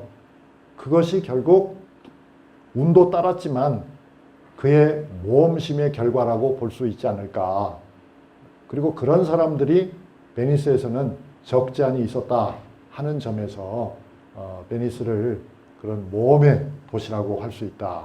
모험의 정신이 살아있는 도시라고 볼 수 있다 하는 거고요. 이 다음에도 보시면 여러분이 고개를 끄덕끄덕 할 거예요. 지금은 혹시 교수님은 너무나 갖다 붙이기를 좋아해 이렇게 생각할지도 모르죠. 그런데 이제 베니스의 자유를 상징하는 인물을 여러분에게 소개한다 그 말이죠. 그 사람이 바로 카사노바예요. 카사노바는 유명하죠. 카사노바는 바람둥이로 유명하죠. 그래서 이제 유럽의 역사에서 아주 유명한 바람둥이는 두 종류가 있어요. 두 사람인데 그 두 사람이 각각 종류가 다르죠. 하나는 카사노바고 또 한 사람은 누굽니까, 여러분? 돈주앙이라는 사람이 있죠. 그죠? 돈주앙이라는 사람이 있어요. 그런데 성격이 달라요. 카사노바는 그러니까 둘 다 여성 편력이 많은 사람인데 돈주앙은 좀 가부장적 스타일이에요. 가부장적, 억압적 스타일의 바람둥이에요. 그런데 카사노바는 여성을 존중하는 바람둥이에요. 그러니까 현대인의 구미에 좀 더 맞는 그런 캐릭터를 가진 인물은 카사노바인데, 이 카사노바라는 사람은 알면 알수록 재밌는 사람이에요. 바람둥이여서 재밌다는 게 아니고요. 이 사람을 알면 알수록 재밌다는 얘기를 제가 설명하면, 이 카사노바는 원래 교회법 박사입니다. 카사노바는 박사학위 소지자예요. 카사노바는 외교관이에요. 카사노바는 작가예요. 카사노바는 문필가예요. 카사노바는 사상가예요. 모르셨잖아요. 그죠? 그거 누가 잘 얘기 안 해주죠. 사람들이 잘 모르죠. 그런데 실제로 카사노바는 단순한 바람둥이가 아니에요. 굉장한 인물이었다. 이 사람은 자유를 추구하는 사람이죠. 그러니까 카사노바가 그가 상대한 모든 여성들에게도 여성 위주로 대우를 한 것은 다 그의 사상의 표현이었던 거예요. 그는 인간이 가지고 있는 근원적인 욕망을 누구에게 억압당하지 않고 표현할 수 있는 자유가 있다고 믿었던 거예요. 자기만 그런 게 아니고 다른 모든 사람들도 그런 권리가 있다고 생각했고 자기는 그걸 실천에 옮긴 거죠. 그러니까 그런 점에서 단순한 바람둥이가 결코 아니다. 그걸 우리가 알았으면 좋겠습니다. 이게 이제 카사노바 동상인데요. 영화로도 나온 적이 있고, 이 사람에 대해서 우리가 이 사람의 행각을 많이 제대로 알게 된 거는 이 카사노바가 회고록을 썼기 때문이죠. 그 회고록에 자기가 한 일들을 다 적었어요. 뭐 A라는 여성을 처음 만나서 헤어질 때까지, B라고는 여성 또 그런 이야기가 많이 나오니까 많은 사람들이 숨을 죽이면서 흥미를 느끼면서 그 책을 읽었죠. 그래서 카사노바가 아주 희대의 바람둥이로 알려졌는데 여기 보시다시피 뭐예요? 카사노바는 러버는 러버인데 연인은 연인인데 누구의 연인인가? 1차적으로 카사노바는 A book lover예요. 책벌레예요. 책벌레. 카사노바는 많은 책을 읽었고 실제로 많은 글을 쓰기도 했어요. 그래서 요즘은 또 이 학자들이 카사노바를 열심히 연구한 결과 이 책이 말이죠, 여러분. 이 책이 말이에요. 무려 옥스퍼드 대학교 출판부에서 나온 책입니다. 그냥 아무 데서 나온 책이 아니에요. 그 책은 그러니까 프로페서 디에고 루치가 쓴 책인데요.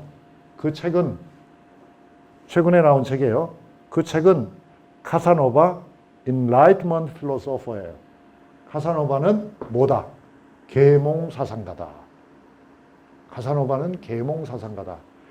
그냥 이 루치 교수가 아무렇게나 생각나는 대로 쓴 책이 아니고 자료를 갖춰서 연구 결과물로서 제시한 바가 바로 카사노바는 계몽사상가다 하는 점이에요. 계몽사상가라는 건 여러분이 아시다시피 주로 17세기, 18세기에 유럽 여러 나라에서 출현한 지식인들이죠. 특수한 지식인들이죠. 어떤 지식인들입니까? 공통적인 특징은 이성의 힘을 믿었던 사람들, 합리주의자들, 그리고 더 나아가서 자유와 평등의 이념을 널리 퍼뜨리고 그것을 실천하기 위해서 노력한 사상가들을 우리가 계몽사상가라고 하잖아요. 카사노바는 그런 범주에 속하는 인물이었다. 카사노바는 자유를 추구한 인물이었다. 자기 자신의 자유만이 아니고 인간의 자유, 인간에게는 그 어떤 제도와 인습의 굴레도 씌워서는 안 된다는 그런 입장에 서 있던 사람이 바로 카사노바였다니 참으로 놀라운 일이고, 이 책이 언제 나왔냐면 대개 2016년에 나왔죠. 2016년에. 그러니까 몇 년 전에 나왔죠. 그렇다. 그런데 그 카사노바 한 사람만 그랬던 건 아니라고 봐요. 베니스에는 그런 사람들이 많았다. 베니스 사람들은 억압당하기를 싫어하는 그런 자유로운 우리가 흔히 말하는 자유로운 영혼의 소유자들이 베니스에는 유독 많았다.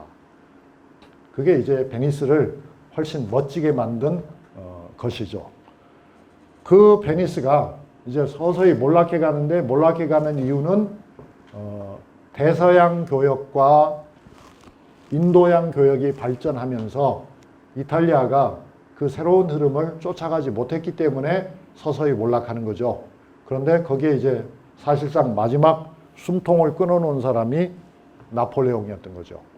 나폴레옹은 여러분이 아시다시피 유럽 여러 나라를 정복했습니다. 베니스도 예외가 아니었죠. 그래서 베니스로 밀고 들어갑니다.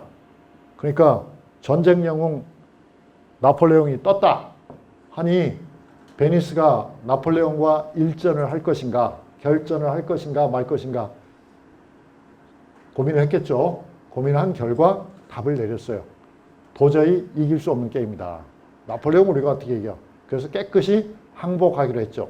이게 이제 그래서 이게 항복하고 이제 여기 서 있는 사람이 나폴레옹입니다. 나폴레옹이 이제 일장 연설을 하는 장면을 나폴레옹이 데려간 화가들이 그렸죠. 그래서 그 그림이 지금도 남아 있습니다. 여러분, 나폴레옹 하면은 뭐가 생각나십니까, 여러분? 나폴레옹 하면 많은 사람들은 나폴레옹은 키가 작았다 그렇게 얘기를 합니다. 그건 사실이 아닙니다. 나폴레옹이 큰 사람은 아니었지만 나폴레옹이 그렇다고 해서 작은 사람은 또 아니었습니다.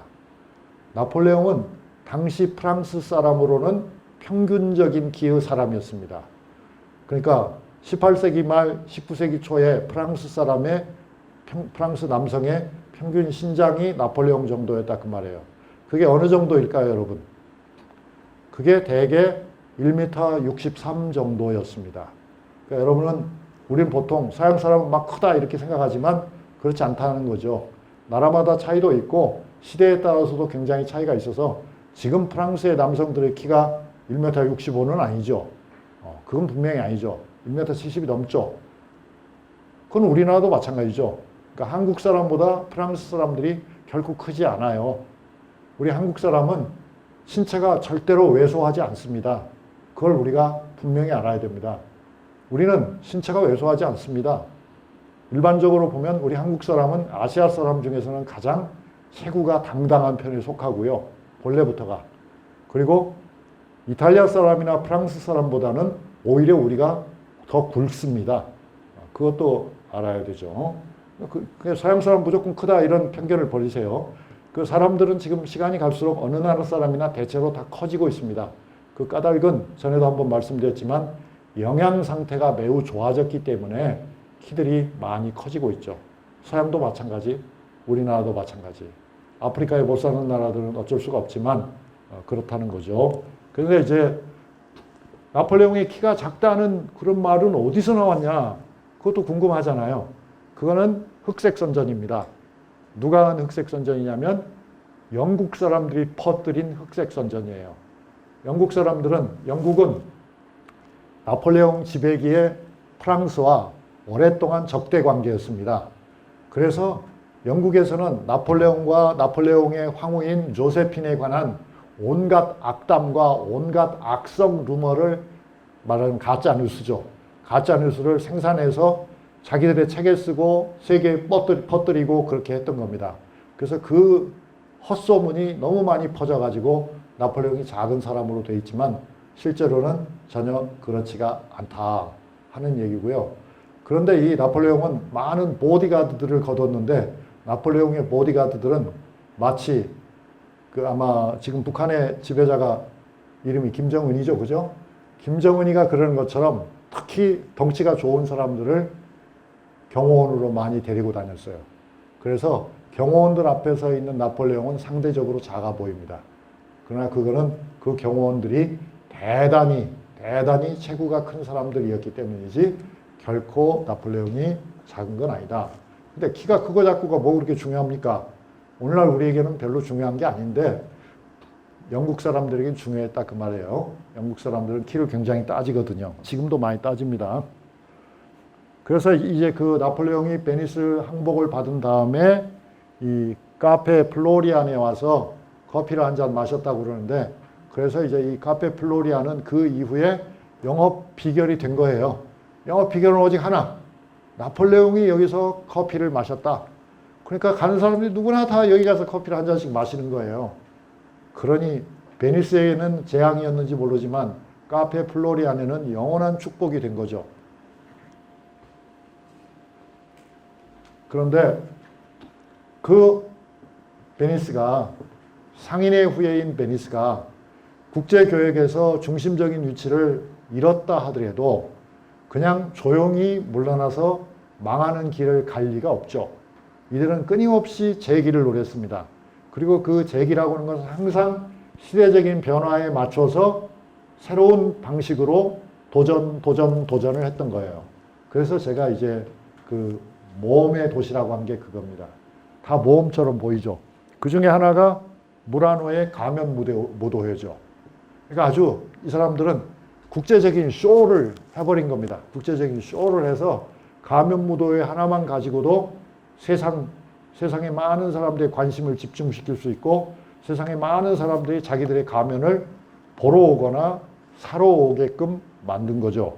그리고 특히 이제 이 무라노라고 하는 것은 역시 이제 하나의 섬이죠. 그 베니스에 속한 하나의 섬인데 여기에다가는 유리 세공업자들을 강제 수용했다고 그럽니다.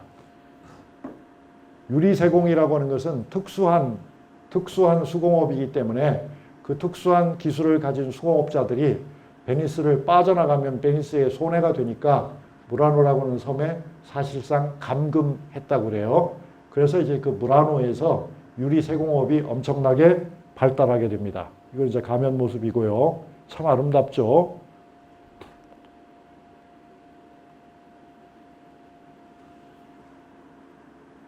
이렇게 말하자면 집 하나를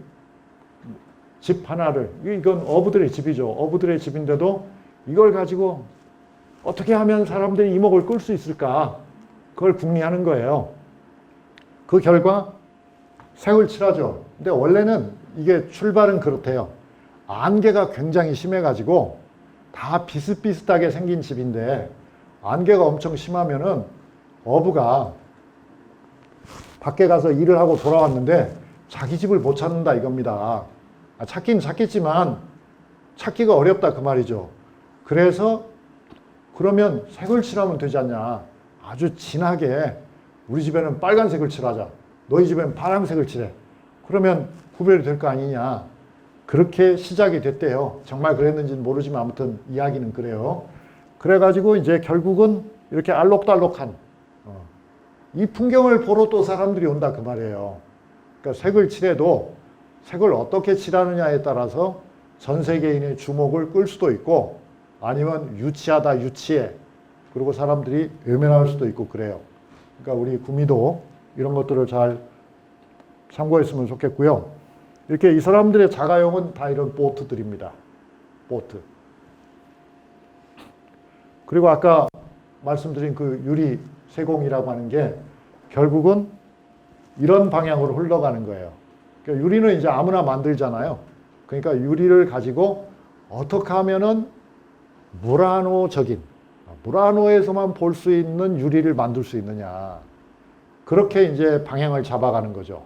그래서 이 사람들은 아주 색채 감각이 뛰어나기 때문에 그러니까 결국 모형도 모형이지만 색감이 이게 아주 대단하다. 그래서 그런 유리를 가지고 이제 이런 말하자면 좀 서정성이 있는 그런 작품들도 많이 만들고요. 그런가 하면 아주 이런 현대적인 조각도 유리로 해요. 이게 멋지잖아요, 여러분. 그러니까 결국 유리를 후 하고 불어서 그걸 몇 개를 불어서 모아놓고 보면은 아주 현대적인 인체가 조형물이 만들어진다 이 말이에요. 그러니까 이런 식으로 저는 이 베니스를 보면서 또 그런 생각을 하게 됐어요. 전통이라는 건 어떤 거다? 전통이라는 거는 고수하는 건 별로 의미가 없다고 생각해요, 저는. 옛날 하던 그대로 하는 거는 별로 의미가 없다고 생각해요. 그러니까 누군가는 옛날 하는 그대로 해도 되지만 대다수의 사람들은 어떻게 하는 것이 좋겠다. 전통을 항상 변화하는 시대에 맞춰서 바꿔가지고 그것이 실용적인 의미도 있고 상품으로서의 의미도 있고 어떤 미학적 의미도 있는 것으로 바꿔나가는 것이 중요하다.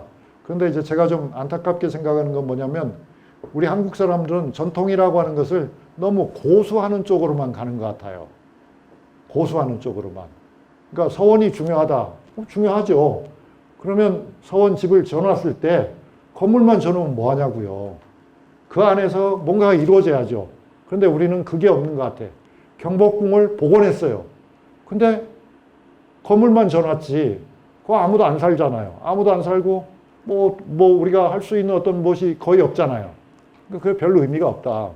종갓집도 뭐 어떤 훌륭한 인물의 생가를 복원했어요. 가보면 뭐가 있어요.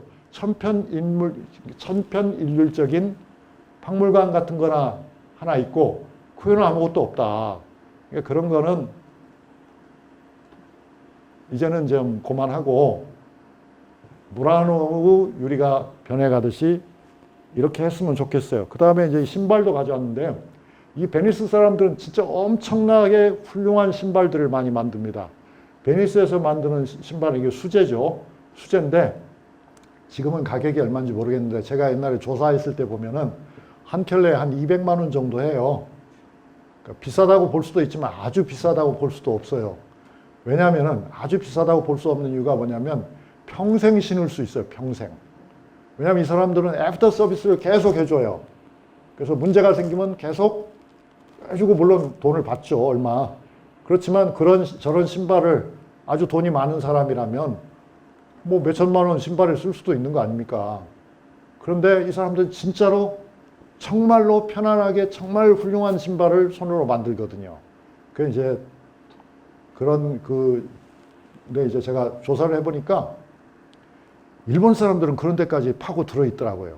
일본 사람들은 아까 그 유리 만들고 이런 신발 만드는 데 들어가가지고 실제 그걸 해요. 거기서도. 그리고 일본으로 가서도 하고요. 그래서 나는 우리 한국의 젊은이들도 좀 그런 걸 했으면 좋겠다고 생각해요.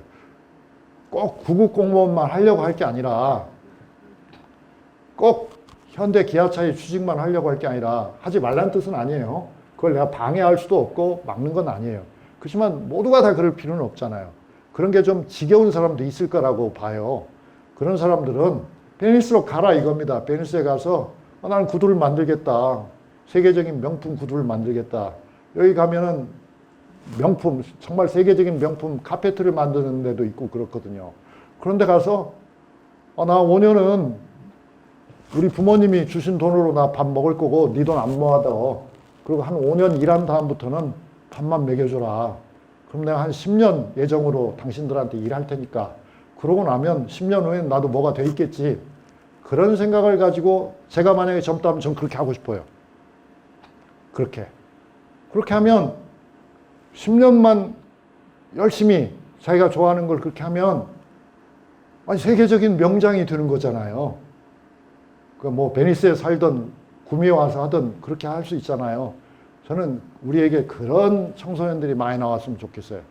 누구나 다 토플 보고 누구나 다 스펙 쌓아가지고 누구나 다 똑같은 직장에서 누구나 다 똑같은 연봉을 받다 누구나 다 똑같은 연금을 받고 누구나 다 똑같은 텔레비전 프로그램을 보다가 누구나 다 똑같은 나이에 죽어서 누구나 다 똑같은 장례식장에서 그렇게 하지 말고 이런 신발 만들면 얼마나 좋냐 그 말이에요.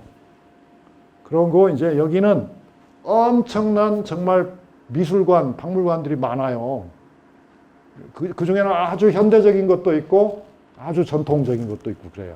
그래서 취향대로 골라서 보실 수 있는데 그 중에 이제 제 관심을 끄는 한 화가가 티치아노라고 하는 화가예요. 르네상스 시대의 화가죠. 유럽 전체에 걸쳐서 크게 영향력을 행사했던 그런 화가인데요. 그림 설명은 지금 할 수가 없고 이 사람이 바로 티치아노 자신입니다. 자화상이에요. 그리고 이제 베니스 비엔날레. 그러니까 이 베니스 사람들이 끝까지 포기하지 않는 건 뭐냐면 우리는 돈이 많이 필요하다. 그리고 그 돈을 우리 자원이 없다. 어떻게든 그러나 돈은 벌고 싶다. 그럼 어떡하냐 했을 때 이 베니스 사람들이 선택한 건 뭐냐면 비엔날레를 한 거예요. 비엔날레 하는데 처음에는 그림 전시를 했어요. 2년에 한 번씩 해가지고 말하자면 국제적인 화상으로 거듭난 거죠. 그림 거간꾼으로. 왜냐하면 근대 이후에 많은 안정된 중산층이 발생해서 그 안정된 중산층들이 한두 장의 그림을 거실에다가 돈을 내고 사서 걸어둘 정도 입장은 된 거예요. 그러면 그 그림을 팔면 60%는 화가가 가져가더라도 40%는 상인이 먹을 수 있잖아요. 그럼 좋잖아요. 그러면 아주 좋은 작품들을 선별해가지고 전시회를 만들고 전시회를 개최하고 유럽의 부자들을 불러다가 전시회 관람을 하게 하면은 막 여러 가지 효과가 발생하는 거잖아요. 그죠? 그래서 이제 그런 비엔날레를 한 거예요. 그리고는 이제 이걸 확대해가지고 막 여러 분야로 뻗어나간 거죠. 그래서 결국은 베니스는 성공을 해요. 베니스 비엔날레는 성공을 해요. 이것은 베니스를 다시 세계 예술 무대의 중심으로 복귀시켜요. 그러니까 사실은 우리도 그런 걸 잘 생각해 봐야 돼요. 남들이 하고 있는 걸 그대로 따라할 수는 없고 우리 나름으로 어디에 구멍이 있나를 찾아보면 반드시 할 수 있다고 봅니다. 그래서 이 포스터부터가 굉장히 예술적이에요. 이 포스터가 아주 옛날 포스터예요. 이게 1932년 포스터인데 포스터도 소장하고 싶을 정도예요. 그런 게 필요하다. 뭐든지 대충 하면 안 된다. 하려면 제대로 해야 된다. 하려면 제대로 해야 세계적이 되는 거죠.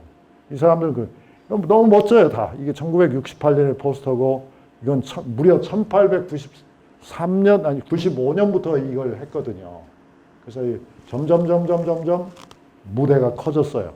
무대가 커져서 드디어는 우리 한국도 이 베니스 비엔날레에서 상을 받는 날이 왔다. 2014년이 처음 일이에요. 그러니까 우리도 베니스 비엔날레에서 이제 중요한 제공자가 된 거죠. 그래서 드디어는 그 베니스 비엔날레 할 적에 거기에 코리아 보이시죠? K로 쓰지 않고 C로 썼습니다. 전통적으로는 서양 사람들이 우리나라를 표시할 때 K로 쓰지 않았어요. C로 썼어요. 그럼 알파벳 숫자도 빨라가지고 순서도 빨라가지고 올림픽에 입장할 때도 먼저 입장할 수 있어요. K를 C로 바꿉시다. 절대 손해 안 납니다. 그 이제 이런 한국 전시장도 있어요. 그런데 이제 5분 안에 끝냅니다. 그 젠트리피케이션이 베니스를 괴롭힌다. 3천만 명이나 오다 보니 이제 베니스의 원주민들이죠. 베니스의 원주민들이 쫓겨나는 일이 생기는 거예요. 왜? 너무 사람들이 많이 오니까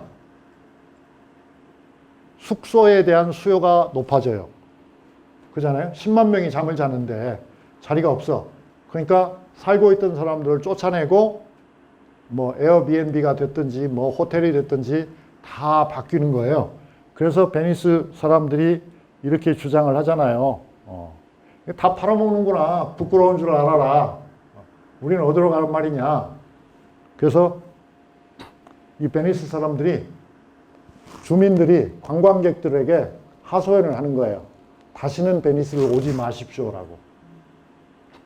그런 정도가 돼버렸어요, 이미. 그러니까 뭐든지 너무 극단까지 밀고 가면은 많은 문제가 생길 수 있다는 것을 여기서도 보게 됩니다. 여기 나오잖아요. 베니스의 젠트리피케이션. 원주민들이 쫓겨난다라고 했잖아요. 그러니까 이게 베니스만의 일은 아니지만 베니스에 유독 이런 현상이 심합니다. 그러니까 여기 베니스 사람이 그렇게 하잖아요. Welcome to Venice. Now go home 그러잖아요. 관광객들도 다시 오십시오가 아니고 이제 집으로 돌아가십시오. 이제 오시 마십시오.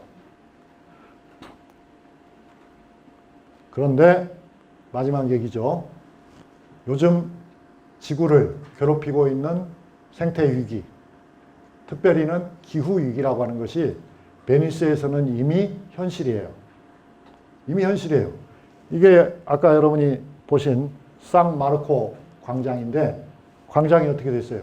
물에 잠겼어요. 물에 잠겼어요. 이게 제가 조사를 해보니까 베니스의 주요 상점의 1층이 1년에도 몇 년이 한 번이 아니고 1년에도 대여섯 번씩 물에 잠겨요. 지금 현재. 기후위기가 그렇게 심각해. 그런데 그런 기후위기에도 불구하고 베니스의 상인들은 이제 물에 잠겼다가 빠져나가면은 다시 또 말끔하게 복구 공사를 해가지고 여전히 그 자리에서 장사를 해요.